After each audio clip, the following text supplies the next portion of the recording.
नमस्कार दोस्तों, welcome back to our channel. Friends, मैं आप सबका अपने चैनल स्टॉक्स फॉर लाइफ पे बहुत स्वागत करता हूं। Welcome to STFL family. DFL members, कल से एक नया ट्रेडिंग वीक स्टार्ट हो रहा है, तो wish you all the best कि आपका ट्रेडिंग वीक अच्छा हो। एनीवेज गाइस, हमें ये देखना है कि कौन कौन से स्टॉक अभी बाइंग जोन पे अवेलेबल है। टेक्निकली बहुत ही ओवरसोल्ड हो चुके हैं, क्वालिटी में कोई भी कमी नहीं है और कॉम्प्रोमाइज़ नहीं करना है क्वालिटी से। लेकिन दोस्तों, बाइंग जोन पे आने से आप चाहें तो इधर पे एक्शन ले सकते हैं। यस दोस्तों, बहुत ऐसे स्टॉक्स हैं जो आपके पोर्टफोलियो में होंगे, बहुत ऐसे स्टॉक्स हैं जो नहीं भी होंगे, लेकिन टेक्निकली जो बाइंग जोन पे अवेलेबल है बताना मेरा काम है, एक्शन लेना गाइस आपका काम है। देखिएगा कौन से स्टॉक आपके पैरामीटर में फिट बैठते हैं और इन सब स्टॉक्स को आप ट्रैक भी कर सकते हैं और चाहें तो इधर पे कल के कल धीरे धीरे पोजीशन को भी अपना ट्रिगर कर सकते हैं। तो फटाफट वीडियो को स्टार्ट करते हैं। चैनल फर्स्ट टाइम होंगे सब्सक्राइब कर सकते हैं इस तरह की क्वालिटी कंटेंट को सबसे पहले एक्सेस करने के लिए। मैंने आज के दिन 2 वीडियो ऑलरेडी बना दिए हैं, बहुत ही इन्फॉर्मेशनल वीडियो है। एक स्टॉक में गाइस बोनस को लेकर न्यूज़ आ रही है, 1970 कंपनी है और केमिकल की किंग कंपनी है। तो फाइनली गाइस जिसका इंतजार था लोगों को वो देखने को मिल चुका है। तो बहुतों के पास नोटिफिकेशन नहीं पहुंची है, जाके इसको जरूर देखना ना भूलें ना। Without delaying any for time, let's begin. सबसे पहला स्टॉक है आवास फाइनेंशियल दोस्तों। जी हाँ दोस्तों, आवास की बात की जाए तो पिछले कुछ समय से मैं इसको बहुत कवर कर रहा हूँ और इसके पीछे की एकदम साफ लॉजिक है दोस्तों। कोविड के पैंडेमिक को भी इस कंपनी ने झेला। ऑल्दो अगर आप देखें तो मार्केट में ऐसे बहुत सारे छोटे छोटे बैंक और NBFC है जो अभी के टाइम में स्ट्रगल करता हुआ दिखाई पड़ रहा है। आपने देखा कि उज्जीवल स्मॉल फाइनेंस बैंक में क्या हुआ, पूरा स्टॉक क्रैश हो गया। लेकिन इसी बीच में ध्यान देना है दोस्तों कि मिड कैप और स्मॉल कैप में ऐसी कौन कंपनी है जो पावरफुल है। तो जी हाँ दोस्तों, इसमें एक अच्छी खासी गिरावट देखने को मिल चुकी है। 3074 का स्टॉक है, 3074 आपको मिल कितने पे रहा है, 2400 के नीचे। तो गाइस गिरावट की ऑफकोर्स कोई वजह होगी। तो यस दोस्तों है। प्रोमोटर ग्रुप की बात की जाए, प्रोमोटर्स ने नहीं बेचा लेकिन प्रोमोटर ग्रुप ने एक स्टेक को सेल किया है, जिसकी वजह से गाइस स्टॉक में काफ़ी वीकनेस देखने को मिली। लेकिन दोस्तों ये नई बात नहीं है, इसके पहले भी SBI कार्ड्स ने और SBI लाइफ में सेम यही कहानी हमें देखने को मिली थी। और गाइस सरप्राइजिंगली कोई माल बेच रहा है तो कोई खरीद रहा है। बात की जाए गवर्नमेंट ऑफ सिंगापुर ने और HDFC म्यूचुअल फंड ने गाइस इधर पे माल दबोचा है। सिंगापुर की बात की जाए, गवर्नमेंट ऑफ सिंगापुर ने उन्होंने गाइस 8 लाख से ऊपर शेयर खरीदे हैं। और म्यूचुअल फंड की बात की जाए HDFC म्यूचुअल फंड, तो गाइस उन्होंने 4.5 लाख शेयर्स को परचेज कर दिए हैं। इस निफ्टी को मारिए गोली, निफ्टी प्लस माइनस होगा, इंडेक्स मैनेजमेंट होता है। लेकिन हमें देखना है कि कौन से स्टॉक बाइंग जोन पे है, किस में हमें MOS मिल रहा है। जी हाँ दोस्तों, आवास फाइनेंस की बात की जाए तो पिछले कुछ समय से काफ़ी वीक हमें देखने को मिल रहा है। मैं बोलूँगा कि घुसने का बहुत अच्छा मौका है। अगर आपको HDFC पसंद है तो जा सकते हैं, आवास पसंद है उसी रिप्लेसमेंट में तो भी जा सकते हैं। HDFC में दोस्तों आपको एश्योरिटी होगी कि कम वोलेटाइल होगा, लेकिन आवास में वोलेटाइल मूवमेंट होता तो है, लेकिन टेक्निकली और फंडामेंटली कंपनी बहुत ही साउंड है, बहुत ही स्टेबल है। ह्यूज FIs का स्टेक है और कंपनी के अंदर पूरा ग्रोथ हमें देखने को मिल रहा है। तो आने वाले कल में ऑफकोर्स ये बाउंस वगैरह दिखा सकती है। NPA का इशू कोई नया नहीं है, जब से कोविड आया तब से हो रहा है। लेकिन दोस्तों कंपनी फंडामेंटली बहुत ही शानदार, और ऐसे स्टॉक को आपको बेस्ट बाइंग जोन कब मिलता है, जब ये टेक्निकली ओवरसोल्ड हो जाता है। तो जी हाँ दोस्तों, इधर पे आप चाहें तो एज अ वैल्यू इन्वेस्टर धीरे धीरे इसको ऐड कर सकते हैं और लिए हुए हैं आराम से माल दबा के बैठे हैं। एक बिन पैसा किसको बनाना है, लेकिन अगर आप इसको 1 साल 2 साल 5 साल होल्ड करते हैं तो गैस आपकी किस्मत बदल सकता है, इतना ऐसा पोटेंशियल है। तब चाहें तो आवास को गैस CMP में आराम से बाई कर सकते हैं और 2250 का भी मिलता है। तो हमें भाई एकदम छोड़ना नहीं है, लेकिन हमें टाइमिंग भी स्टॉक को नहीं करना है। हो सकता है कि और 50 रुपये गिर जाए, लेकिन दोस्तों हमें अपनी SIP को ज़रूर कंटिन्यू करना है।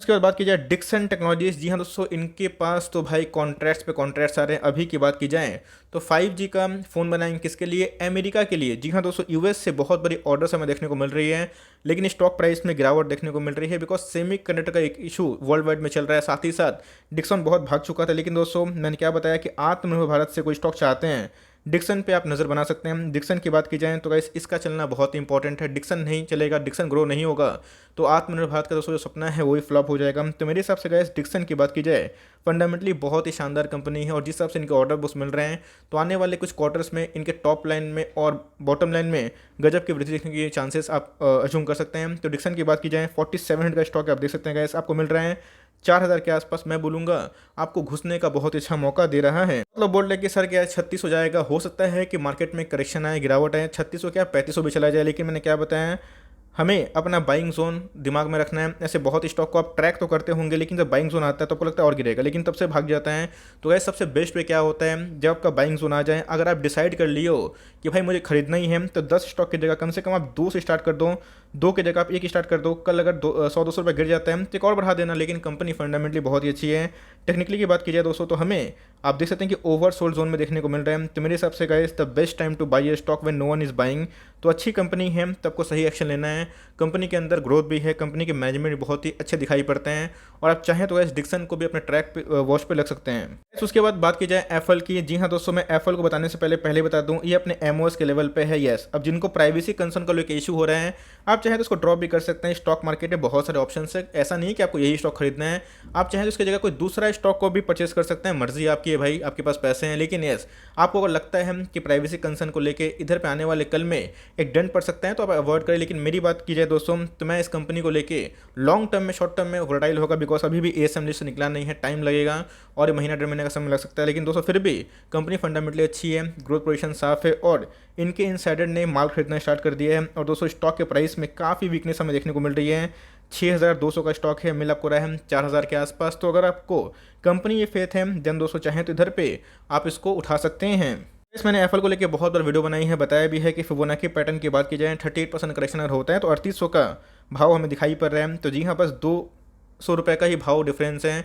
4000 का ह्यूज एक सपोर्ट है, अगर इसको तोड़ता है तो जी हाँ दोस्तों ये इसके लेवल पे जाने की कोशिश कर सकता है। बट दोस्तों मैं फिर बताना चाहता हूँ ये अपने एमओएस पे खड़ा है, इसके नीचे टूटता है सुपर एमओएस मिलेगा। अगर आप निवेशित हैं तो भाई एकदम निवेशित रहें, और आपके पास अगर आउट ऑफ फंड है, लैग फंड है, आपके पास थोड़ा सा ही फंड है, तो आप 4000 का टूटने का वेट कर सकते हैं। अगर आप देखें तो पिछले कुछ समय से टेक्निकली बहुत ही ओवर सोल्ड हो चुका है, लेकिन फंडामेंटली बहुत ही शानदार कंपनी है। एफआईएस ने और डीएस ने अपने स्टेक को बढ़ाया है, और इनसाइडर ने भी दोस्तों 4200 के भाव पे इधर पे माल परचेस किया है। आप चाहें तो इधर पे एक्शन ले सकते हैं for long term. Short term में मैं फिर से बता दूं वोलेटाइल हो सकता है, लेकिन लॉन्ग टर्म अगर आप इसको होल्ड करते हैं तो रिवॉर्ड जरूर करेगा, और अपने जो ऑल टाइम हाई है उसको तोड़ के एक नया हाई लगाएगा। लेकिन उसके लिए गाइस आपके पास पेशेंस होना चाहिए, और आपके पास फंड नहीं है तो आराम से वेट एंड वॉच करें। एक बार एएसएम लिस्ट से बाहर निकलेगा तो गाइस रैलीज में एक बहुत बड़ी ड्यू है जो उनके नंबर्स के बाद आना था, जो कि नहीं आया। लेकिन एएसएम लिस्ट की वजह से आपको घुसने का धीरे धीरे मौका मिल रहा है। ऐसा नहीं है कि बल जगह लगा दो, मर्जी आपकी है, धीरे धीरे चाहें तो पोजीशन को ट्रिगर कर सकते हो, लिए हुए तो लॉस में ना बेचें। सेम कमेंट्री मेरी हिंदुस्तान फूड को लेके भी है दोस्तों। हिंदुस्तान फूड को मैं पिछले कुछ समय से इसलिए कवर कर रहा हूँ क्योंकि इनके नंबर्स आउटस्टैंडिंग थे। शायद ही से कोई एफएमसीजी की कंपनी होगी जिनको कॉन्ट्रैक्ट ये नहीं प्रोवाइड करती हो। मतलब दोस्तों सबसे कॉन्ट्रैक्ट हमें देखने को मिलते हैं, एचयूएल से लेके नेस्ले से लेके सब इनके लाइक ऑर्डर बुक्स में देखने को मिलते हैं। और दोस्तों स्टॉक के प्राइस की बात की जाए 2600 का स्टॉक है, मिला पूरा 1800 के नीचे। तो मेरे हिसाब से गाइस इधर पे एक फियर जोन है, और इसमें भी सेम वही कहानी है जो एप्पल में है। इसको भी एएसएम लिस्ट में डाल दिया गया है, जिसकी वजह से वॉल्यूम लॉस है। लेकिन आने वाले 1 महीना 2 महीना में रिटर्न की अपेक्षा जो रखते हैं वो ना रखें, लेकिन आने वाले 1-2 साल में अगर आप सोचते हैं तो भाई इन सब पिक पे, इन सब ड्रॉप पे, इन सब करेक्शन पे आपको जरूर पार्टिसिपेट करना चाहिए। इसमें बहुत अच्छा मार्जिन देखने को मिल रहा है, और आप देख सकते हैं कंटिन्यूसली हमें एक फॉल देखने को मिल रहा है। आप चाहें तो एक फर्दर फॉल का और वेट कर सकते हैं, बट मेरे हिसाब से आपके पास फंड है तो एसआईपी अपना लगाना स्टार्ट कर सकते हैं। स्मॉल कैप से फूड प्रोसेसिंग में कोई कंपनी में जाना चाहते हैं तो एडीएफ फूड बहुत ही शानदार कंपनी है, बहुत लोग पूछ रहे थे, लेकिन ये भी एक अच्छी कंपनी है। आप चाहें तो इस पर भी अपनी नज़र बना सकते हो, लिए हुए हैं तो आराम से होल्ड एंड कंटिन्यू करें।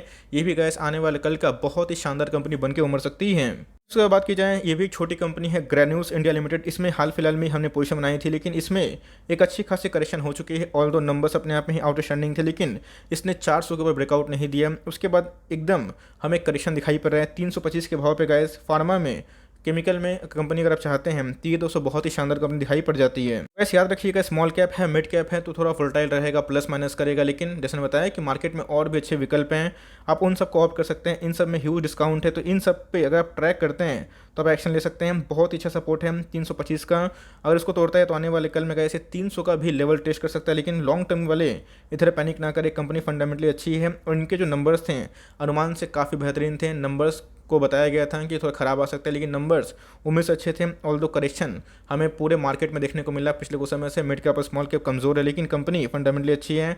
और आप देख सकते हैं कि आरएसआई भी 30 के आसपास आ चुका है, जो टेक्निकली काफ़ी ओवर सोल्ड हो चुका है। तो मेरे हिसाब से गाइस चाहें तो स्मॉल कैप में ग्रैन्यूल्स को भी अपने वॉच लिस्ट में लगा के छोड़ सकते हैं। इस बात की जाए अब एक बड़ी कंपनी के बारे में डिस्कस कर लेते हैं, जिसका मार्केट कैप 1 लाख करोड़ से ऊपर है। नाम क्या है दोस्तों? HDFC life insurance. Debt free company है, और आने वाले कल में जो लाइन दोस्तों मैंने रिपीट की थी एसबीआई लाइफ में, एचयूएल में, सेम दोस्तों मैं इस भी रिपीट करना चाहता हूँ। तो जितने भी कल सितम हंस हंस के सहेंगे हम, लेकिन तेरा पीछा ना छोड़ेंगे हम। सेम दोस्तों वही कहानी देखने को मिल रही है। एक बार ब्रेकआउट देगा 5-7% का, उसके बाद सारा सेंटीमेंट चेंज हो जाएगा। अगर आप देखें तो कोविड के पहले भी जो लेवल था उसको इसने ब्रीच किया, लेकिन फिर भी दोस्तों अपने ऑल टाइम हाई से 10% के आसपास, 12% के आसपास डिस्काउंट रेट में अवेलेबल है। तो मेरे हिसाब से गाइस घुसने का एचडीएफसी लाइफ में बहुत ही अच्छा मौका है। पिछले कुछ समय में अगर आप देखें करेक्शन के बाद एक स्टेबल जोन पर जा चुका है, लेकिन मैंने क्या बताया कि आने वाले ग्रोथ में सेक्टर की बात की जाए तो लाइफ इंश्योरेंस सेक्टर एक बहुत बड़ा बूमिंग इंडस्ट्री बन के उमड़ सकता है। और दोस्तों लाइफ इंश्योरेंस में कोई भी कंपनी पर अगर आप निवेशित हैं तो एकदम होल्ड एंड कंटिन्यू करें। कोविड की वजह से क्लेम्स बढ़ रहे हैं तो कंपनी के घाटा भी हो रहा है, लेकिन हमेशा क्लेम्स नहीं बढ़ेंगे। और ये सब दोस्तों डेफिनेटली कंपनी है और उनको हमेशा मुनाफा होने वाला है लॉन्ग टर्म में। तो इंडिया में इनका जो बूम है आने वाले 10-15 साल में ज़रूर देखने को मिलेगा। तो इन सब डिप का आपको ज़रूर फायदा लेना है। ऑल्दो आप देखें तो एकदम फ्लैट कारोबार देखने को मिल रहा है, बट मेरे हिसाब से लॉन्ग टर्म में अगर आपको निवेश करना है, आपको लगता है कि एसबी लाइफ काफ़ी महंगा हो चुका है, तो बिलो 1000 गाइस एचडीएफसी लाइफ को भी आप चाहें तो आराम से ट्रैक कर सकते हैं। इसके बाद दोस्तों सुपर बुलिश हूँ मैं किसको लेके, बर्जर पेंट को लेके। जी हाँ दोस्तों, दिवाली तक कम से कम अगर सब कुछ सही रहा तो आपको कम से कम 4 डिजिट तक ये पहुंचता हुआ दिखाई पड़ सकता है। और ख़राब केस में भी रहा तो 900 के ऊपर ज़रूर मुझे ऐसा लगता है पर्सनली एक फिनिशिंग हो सकती है। अगर आपने इसके पीएस को चेक किया होगा, एशियन पेंट तो अपने ऑल टाइम हाई पे है और ये दोस्तों आपको अभी भी 10% के ऑलमोस्ट डिस्काउंटेड पे अवेलेबल है। और लास्ट डे की बात की जाए जहां मार्केट थोड़ा सा करेक्ट हुआ था, ये भी दोस्तों थोड़ा सा स्ट्रॉन्ग देखने को मिल रहा था। याद रखिएगा क्रूड ऑयल का प्राइस कम होंगे तो इनके लिए बहुत ही अच्छी बात है। ऑल्दो आप देखें तो बहुत भागा हुआ स्टॉक नहीं है, अपने सपोर्ट लेवल पे ही खड़ा है। तो गाइस 800 से लेकर 820 बहुत ही अच्छा डिमांड जोन है for long term. Paint sector अपने आप में ही मैंने बहुत बार को सिखाया भी है कि एक स्पोकन मतलब क्या बोलो साइलेंट सेक्टर है गाइस, बहुत ही कम बोलता है लेकिन काम ज़्यादा करता है। तो चाहे तो पेंट इंडस्ट्री में बजट पेंट को रख सकते हैं। ऑल्दो अगर आप देखें तो RSI 45 के आसपास है, जो एकदम टेक्निकली बहुत भागा हुआ नहीं है और बहुत गिरा हुआ भी नहीं है, बट फिर भी दोस्तों फॉर लॉन्ग टर्म ये खरा सोना है। और मुझे पक्का यकीन है कि आने वाले कल में बर्जर पेंट आपके लाइफ में रंगों की बहार ला सकती है। At last but not least दोस्तों हीरो मोटोकॉर्प, मैंने देखा बहुत लोग बोल रहे थे सर हीरो मोटोकॉर्प को आप कवर नहीं कर रहे हैं, सिर्फ और सिर्फ टाटा मोटर्स को या फिर कोई अदर कंपनी कर रहे हैं। दोस्तों मैं कमेंट्री का वेट करता हूँ, मैं जल्दीबाजी में कोई वीडियो नहीं बनाता हूँ, जब एक कंक्लूजन में पहुँचता हूँ तभी मैं वीडियो बनाता हूँ कि कोई बेटर गाइडेंस दे पाऊँ। ऑल्दो पता है कि ओला का जो इलेक्ट्रिक व्हीकल्स आया है उसको लेकर सेंटीमेंट खराब है, बिकॉज टू व्हीलर्स में ये भी एक शानदार कंपनी, अगर आपने देखा होगा पिछले कुछ समय से मैसिव इस कंपनी ने पैसे बना के दिए हैं। लेकिन फिर भी दोस्तों अगर आप देखें अपने ऑल टाइम हाई से ये बहुत डिस्काउंटेड में अवेलेबल है। 4000 का स्टॉक है, आपको मिल कितने पे रहा है, 27 के भाव पे मिल रहा है। इस कंपनी के कमेंट्री बहुत ही साफ देखने को मिल रही है। ये भी टू व्हीलर्स में ईवी को लेके बहुत ही एग्रेसिव देखने को मिलेंगे और एक बार अनाउंसमेंट होता है ईवी को लेके एग्रेसिव है तो गैस फिर से एक रैली आ जाएगी। तो इसलिए मैंने बताया कि कंपनी फंडामेंटली बहुत ही अच्छी है, बहुत रिनाउंड कंपनी है। और टेक्निकली अगर बात की जाए तो काफ़ी ओवर सोल्ड में जा चुका है। यस दोस्तों ध्यान रखिएगा 30 का RSI है, वैसा नहीं है कि इधर ब्लाइंडली निवेश कर देना है, देखना है कि कंपनी पर आपको फेथ है या फिर नहीं है। याद रखिएगा दोस्तों जितने व्हीकल्स वाली कंपनी है इसको चलाने के लिए बहुत ही ज़्यादा पूंजी की आवश्यकता होती है, ज़्यादा कॉस्ट लगता है, ज़्यादा लेबर की आवश्यकता होती है। बट यस ये सब प्रॉफिट कमाती है, लेकिन कब, जब इनके मार्केट में डिमांड रहे। तो ईवी को लेके एज सच अभी एग्रेसिव नहीं है, लेकिन आने वाले कल में जो कमेंट्री निकल के आ रही है उसमें काफ़ी एग्रेशन दिखाई पड़ रहे हैं। तो जी हाँ, अगर आप मोटोकॉप में मतलब मोटर वाली कंपनी में निवेश करना चाहते हैं तो ये भी तो एक प्रॉफिट मेकिंग कंपनी है, आप चाहें तो इसको स्टडी करके फॉर लॉन्ग टर्म उठा सकते हैं। ऑल्दो मोटर सेक्टर के से बहुत सारी कंपनीज है, लेकिन ध्यान रखिएगा जो ईवी में काम करें आने वाले कल में उसी में तेजी आएगी। लेकिन टेक्निकली बात की जाए तो पोजिशन बनाने का बहुत अच्छा मौका है। आप चाहें तो गाइस हीरो मोटोकॉप को भी अपने वॉच लिस्ट में आराम से डाल सकते हैं। Timing that's the end of the video. I hope मेरा वीडियो आपके लिए हेल्पफुल था। कंटेंट से लगा तो लाइक कर दीजिएगा, चैनल फर्स्ट टाइम होंगे तो याद से सब्सक्राइब करना भूलिएगा। फर्दर कोई डाउट्स को ड्रॉप कर सकते हैं, कुछ रिव्यू चाहिए उसका नाम ड्रॉप करना भूलिएगा। I would love to make a video on your demand guys. मिलते हैं जल्दी ही, तब तक के लिए bye. Thanks for watching friends, God bless you all.